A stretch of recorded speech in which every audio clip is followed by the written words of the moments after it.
வணக்கம் நண்பர்களே. மதிய ஆயுதம் சேனல் மூலம் உங்களை மீண்டும் சந்திப்பதில் மற்றற்ற மகிழ்ச்சி. வாருங்கள், இந்த வாரம் கேளுங்கள் தரப்படும் பகுதிக்கு செல்வோம். இந்த வார கேளுங்கள் தரப்படும் பகுதியோட முதல் கேள்வி, above image is circular number 273 recording underwriting practice in view of COVID pandemic. Please interrupt point number 9 of part 1 of the circular highlighted herein above. Also kindly define the term NRI in LIC parlance. Circular ஒன்று அனுப்பியிருக்காரு. இப்போ latest covid pandemic சிச்சுவேஷன்ல underwriting சேஞ்சஸ்க்கான circular இது. இதுல point 9 of part 1 சர்க்குலரை கொஞ்சம் விளக்கி சொல்லுங்க சார் அப்படின்னு சொல்லி கேட்டிருக்காரு நமது நண்பர். அது போல என்ன அந்த பாயிண்ட் என்ன சொல்லுது அப்படிங்கிறத பார்ப்போம். If life to be assured is Indian resident and she has plans to visit any foreign country in the next 3 months from the date of proposal. ஒரு இந்தியன் ரெசிடென்ட் அவர் 3 மாசத்துக்குள்ள ஃபாரின் கண்ட்ரிக்கு போறதாக ஒரு பிளான் இருந்தது என்றால் அண்டர்ரைட்டிங் ரூல்ஸ் என்ன அப்படின்னு பார்த்தீங்கன்னா, postpone till completion of 15 days from date of first port of entry in India. After postponement period, proposal can be considered subject to date of proposal is after 15 days from first port of entry in India. Reply to all questions of press COVID-19 questionnaires are found satisfactory.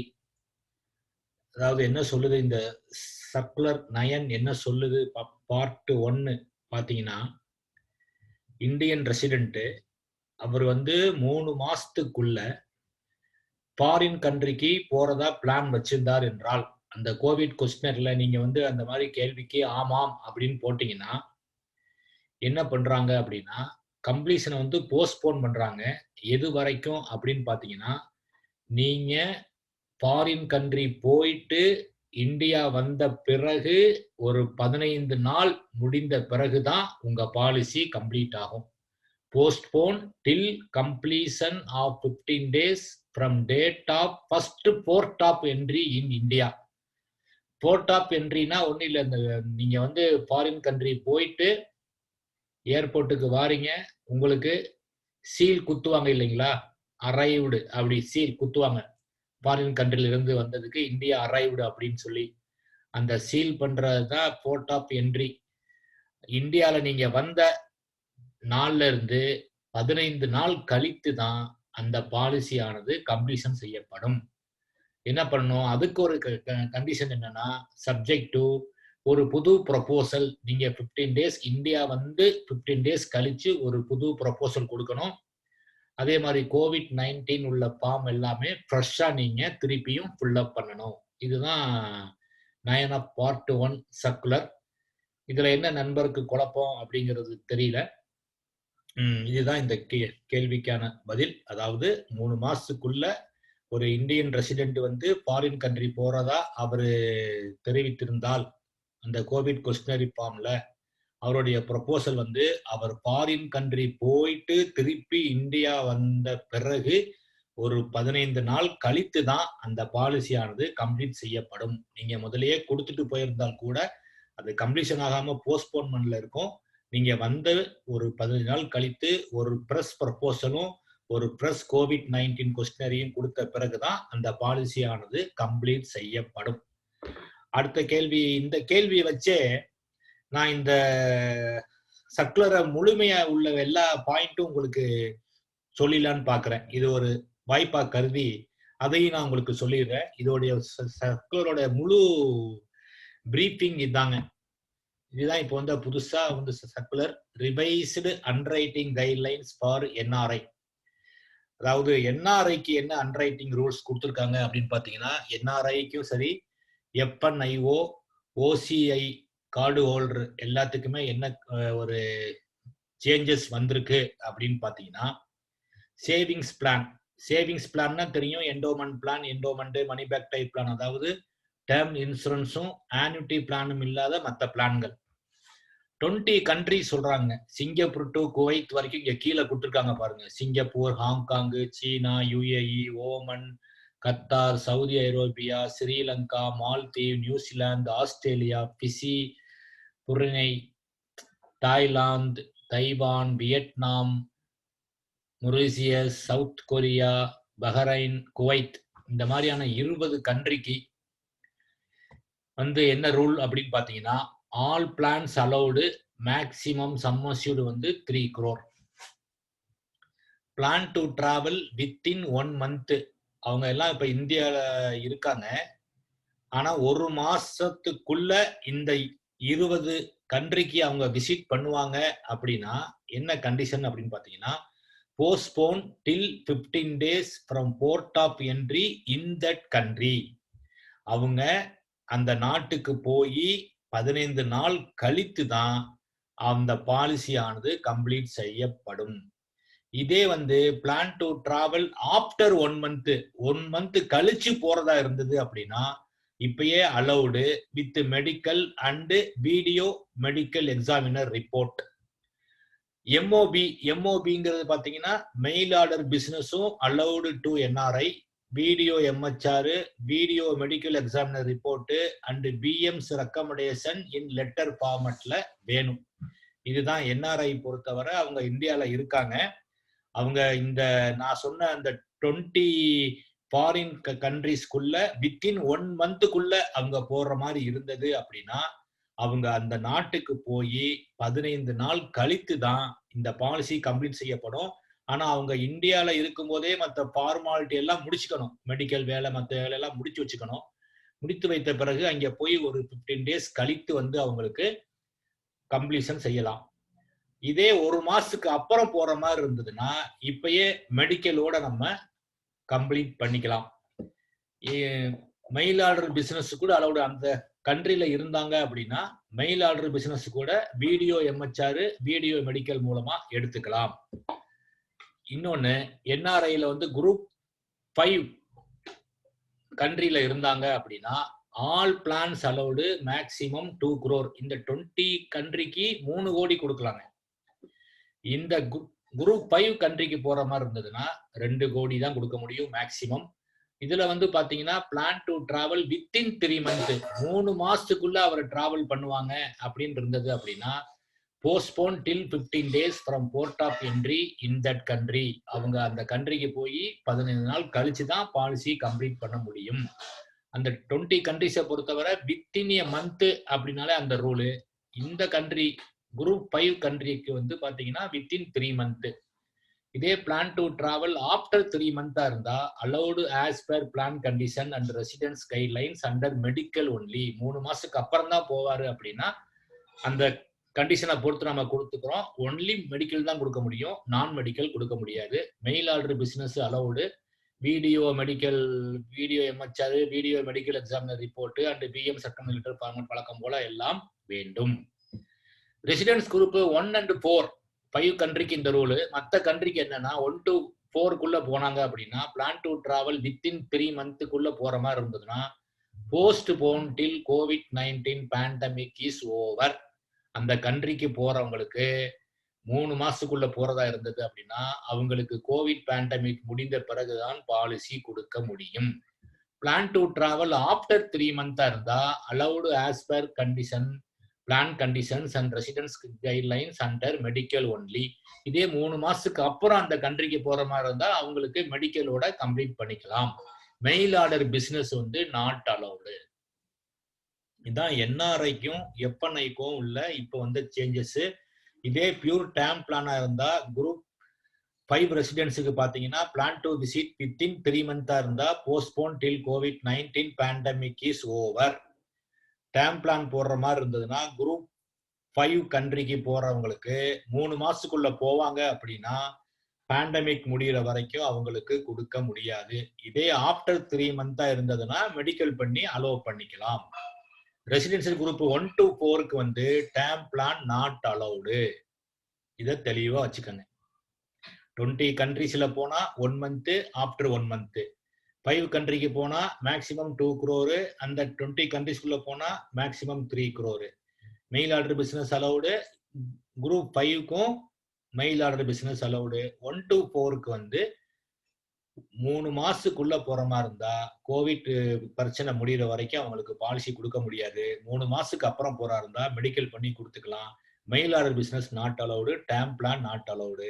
Group 5க்கு term plan 3 மாசத்துக்குள்ள போறா இருந்தா pandemic முடிகிற வரைக்கும் நம்ம கொடுக்க முடியாது. 3 மாசத்துக்கு அப்புறம் போறா இருந்தா மெடிக்கல் பண்ணி நம்ம கொடுத்துக்கலாம். இதுதாங்க.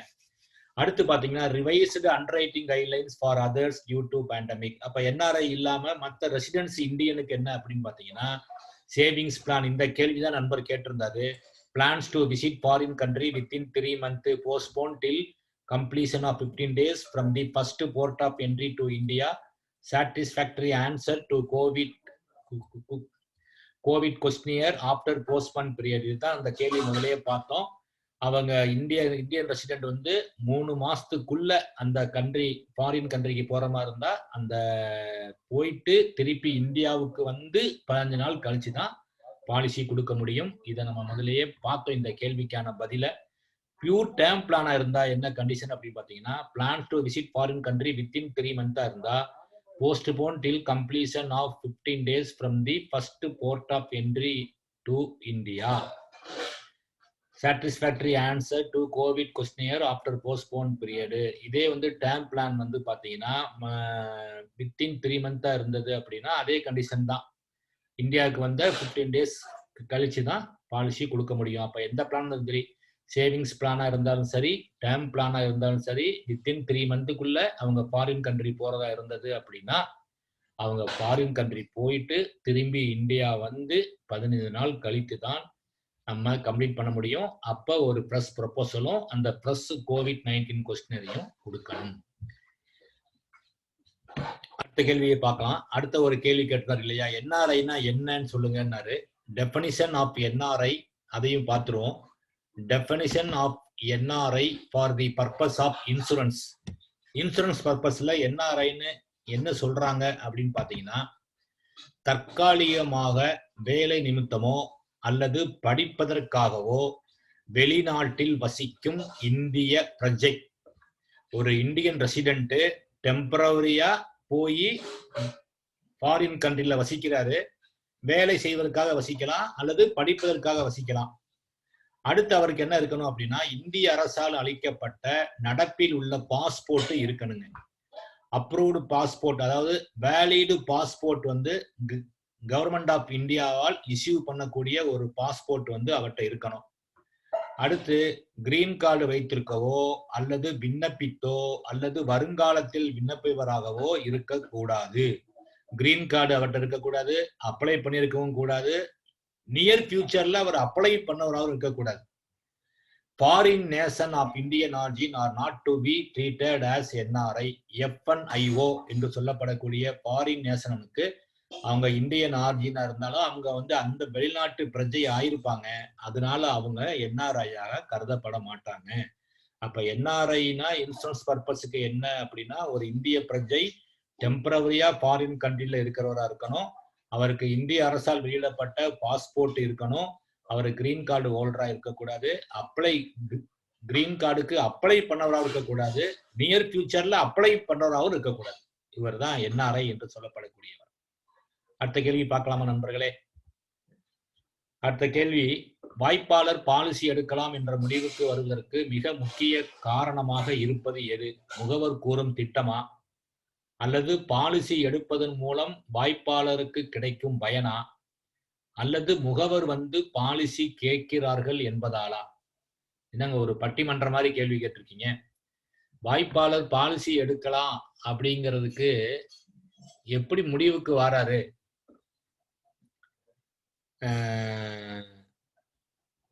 முகவர் கூறக்கூடிய பிளான்னா, இல்ல அந்த பிளான் மூலமா அவருக்கு கிடைக்கக்கூடிய பயனா, இல்ல அந்த முகவர் வந்து கேட்கிறாரே என்பதனாலா, எதனால வாய்ப்பாளர் பாலிசி எடுக்கலாம் என்கிற முடிவுக்கு வாராரு அப்படின்னு நண்பர் கேட்டிருக்காரு. கிட்டத்தட்ட ஒரு பட்டிமன்றம் மாதிரி இருக்கு எனக்கு. இருந்தாலும் எனக்கு முடிந்த அளவு இந்த கேள்விக்கான பதில் சொல்ல நான் முயற்சி பண்றேன். அதாவது ஒரு திட்டத்தை சொல்றதுனாலயே ஒருத்தர் பாலிசி எடுக்கலாம் அப்படின்னு முடிவுக்கு வரதா இருந்ததுன்னா, அவர் இது நீங்க போய் சொல்றதுக்கு முன்னாடியே கூட அந்த திட்டத்தை அவர் எடுத்திருக்கலாமே. ஏன் அவர் எடுக்கல? அப்ப திட்டத்தினால மட்டும் அவர் எடுப்பதற்கான முடிவு எடுப்பதில்லை. அதேதான் அந்த திட்டத்தின் மூலமா அவருக்கு பயன் கிடைக்குது அப்படின்னா, அவர் நீங்க சொல்ற வரைக்கும் வெயிட் பண்ணுவாருங்களா? அவருக்கு கிடைக்கக்கூடிய பயன் அப்படிங்கிறது அவருக்கு முதலே தெரிஞ்சதுன்னா, அவர் முதலே எடுத்துக்கலாமே. நீங்க போய் சொல்லணுங்கிற அவசியம் இல்லையே. அப்ப நீங்க போய் சொன்ன பிறகுதான் ஒரு வாய்ப்பாளர் பாலிசி எடுக்கலாம் அப்படிங்கிற ஒரு முடிவுக்கு வரார். அப்ப முகவர் போய் சொல்லணும் அப்படிங்கறதுதான் இங்க ஒரு முக்கியமான பாயிண்டா நான் கருதுறேன். இதுலயும் பாருங்க, இப்ப நம்மளுடைய நோய மருந்து குணமாக்குதா இல்ல டாக்டர் குணமாக்குறாரா? நோயை தீர்ப்பது எதுங்க? மருந்தா டாக்டரா? எல்லாத்துக்கும் தெரியும் நோயை தீர்ப்பது மருந்து தான். அப்ப ஏன் நம்ம எல்லாரும் டைரக்டா அந்த மருந்த சாப்பிட்டுலாமே? ஏன் நம்ம டாக்டர்கிட்ட போறோம்? மருந்து நோய் தீர்ப்பதா இருந்தாலுமே எந்த மருந்து நம்ம நோயை தீர்க்கும் என்பது யாருக்கு தெரியும்? டாக்டருக்கு தான் தெரியும். ஏன்னா மருந்து என்பது எத்தனையோ ஆயிரக்கணக்கான மருந்து இருக்கு. நம்ம பிரச்சனைக்கு ஏத்த மருந்து எதுங்கிறது நம்ம முடிவு பண்ண முடியாது. அதுக்காகவே படித்த டாக்டர் தான் முடிவு பண்ண முடியும். அப்ப நோயை தீர்ப்பது மருந்தா டாக்டரா அப்படின்னு கேட்டீங்கன்னா, டாக்டர் தரும் மருந்து அப்படிதான் சொல்ல முடியும். இதேதான் நம்ம யார் இங்க? முகவர் யார் இங்க? Financial doctor. அப்ப ஒருத்தருக்கு எந்த திட்டம் அவருக்கு அவருடைய பிரச்சனைக்கு பயன் தரும் அப்படிங்கிறத யாரு பரிந்துரை செய்யணும்? பைனான்சியல் டாக்டரான முகவர் தான் பரிந்துரை செய்யணும். அப்ப இங்க திட்டமோ அந்த திட்டத்தினால் வரக்கூடிய பயனோ பாத்தீங்கன்னா செகண்டரி தான். முதல்ல எதுனா அந்த திட்டத்தை பரிந்துரைக்கும் முகவர் தான் வெரி வெரி இம்பார்ட்டன்ட். அந்த முகவர் அவர் சொல்லக்கூடிய விதத்தை வைத்துதான், அவர் மீது அவருக்கு இருக்கக்கூடிய நம்பிக்கையை வைத்துதான், அந்த ட்ரஸ்ட்டை வச்சுதான் அந்த வாய்ப்பாளர் இவர்கிட்ட பாலிசி எடுக்கலாம், நம்ம எல்ஐசில பாலிசி எடுக்கலாம்ங்கிற முடிவுக்கு வாராரு. மற்றபடி அந்த திட்டத்தினாலேயோ அந்த திட்டத்துடைய பயனாலேயோ மட்டும் அல்ல. முதன்மை காரணமாக இருப்பது அதை எடுத்து சொல்லக்கூடிய முகவரால்தான் என்பதுதான் இந்த கேள்விக்கான பதில். நன்றி நண்பர்களே. இந்த வாரம் கேளுங்கள் தரப்படும் பகுதி உங்களுக்கு பயனுள்ளதாக இருந்திருக்கும் என்று நம்புகின்றேன். அதுல இப்ப பேண்டமிக் சிச்சுவேஷன்ல வந்த அண்டர்ரைட்டிங் சேஞ்சஸை பத்தி பார்த்தோம். என்ஆர்ஐக்கு என்ன ரூல்ஸ், ரெசிடென்ட் இந்தியனுக்கு என்ன ரூல்ஸ் அப்படிங்கிறத பார்த்தோம். என்ஆர்ஐனா இன்சூரன்ஸ் பார்வையில யாரு அப்படிங்கிறதையும் பார்த்தோம். அடுத்து ஃபைனலா நம்ம முகவரோட இம்பார்ட்டன்ஸை பத்தியும் பார்த்தோம். இது உங்களுக்கு மிகவும் பயனுள்ளதாக இருக்கும் என்று நண்பர்களே, அடுத்த வாரம் கேளுங்கள் தரப்படும் பகுதிக்கு உங்களது கேள்விகளை அனுப்ப வேண்டிய WhatsApp number 9443763311, email ID r.madiyalagan1963@gmail.com. ஒரு முகவர் ஒரு கேள்வியை கேளுங்க. அனைவருக்கும் பயன் தரக்கூடிய கேள்வியை கேளுங்க. கற்றுக்கொள்வோம், வளர்வோம். அடுத்த வாரம் மீண்டும் சந்திப்போம். வாழ்த்துக்கள் என்று கூறி உங்களிடமிருந்து விடைபெறுவது உங்கள் அன்பு நண்பன் R Mathiyazhagan, SBA LIC Tiruppur. நன்றி நண்பர்களே, மீண்டும் சந்திப்போம். வணக்கம். அனைவருக்கும் இனிய கிறிஸ்துமஸ் நல்வாழ்த்துக்கள் மற்றும் புத்தாண்டு நல்வாழ்த்துக்கள்.